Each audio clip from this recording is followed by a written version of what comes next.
सभागृह नेत्याचा निधी मी कोणाला द्यावा तो माझा अधिकार आहे. तो हेमलता पाटील किंवा विरोधी पक्षनेता सांगेल आणि मग मी ऐकलं असं काही नाही. त्यांचा निधी कोणाला द्यावा त्यांचा अधिकार, तो माझा अधिकार आहे.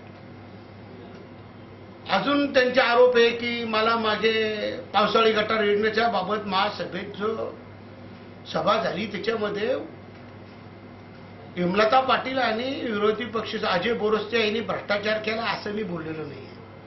मी एवढंच बोललो यांनी लक्षवेधी दिली होती.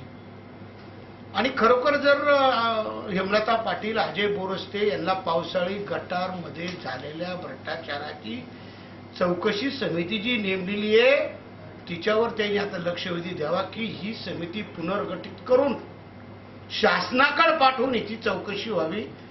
त्यांनी नंबर 1 असा जाहीर करावा.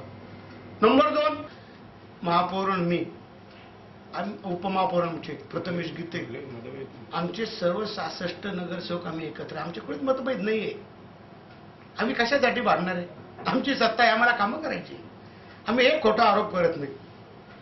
तुम्हाला जर विचाराची लढाई विचाराने लढली पाहिजे. तुम्ही कोणता अभ्यास न करता काहीतरी पेपरला देतात. अजय बोरस्तेला मागच्या महासभेत मी एक प्रश्न विचारला होता. निवडणुका महापालिकेच्या 2008च्या निवडणुका झाल्या लागल्यावर 100 म्हणे उद्यानं आम्ही घेतो. का घेतले नाही हो? अजूनही माझी तयारी आहे. अजय बोरस्तेंनी पत्र द्यावं. 100 उद्यानं आम्ही तासामध्ये ठराव करून द्यायला तयार आहे. काहीतरी खोटं बोलायचं, रिटून बोलायचं.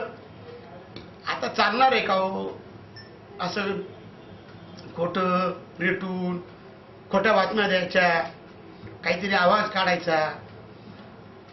आम्ही काही गप्प राहणारी माणसं आहे का? आता प्रसिद्धीसाठी म्हणतात का उद्यानं घ्यायचं वगैरे? ते सगळं प्रसिद्धीसाठीच केलं होतं. मतदान मिळावं म्हणून केलं होतं. आता का म्हणत नाही? आता त्या बरं पत्र म्हणा. आता हे 2 ठराव झालेले ते 6ला दिलेले तरी खोटं बोलतात. ही निविदा काढली ती त्यांनी वाचलंच नाही.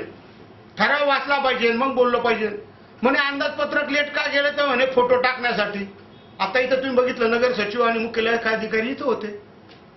ठराव गेल्यानंतर त्यांना तर तो सगळं जुळवाजुळव सगळे आकडे क्लिअर द्यावं लागणारे. थोडंफार इकडे झालं तर हेच महासभेत विरोधी पक्ष बोलतात. मग विषय राहिला कोणता? ही एकी म्हणजे विरोधकांचे आरोप होतात म्हणून एकी झाली का आपल्याला? आम्ही कायम एकत्र आहे ना. मग याच्या अगोदर कुठं होतो आम्ही? कधी तुम्हाला दिसलं का आमच्यामध्ये कोणी इकडं कोणी नाही? तुम्ही नेमकं काय म्हणायचं तुम्हाला? आम्ही एकत्रच आहे ना. नेमकं म्हणायचं काय तुम्हाला?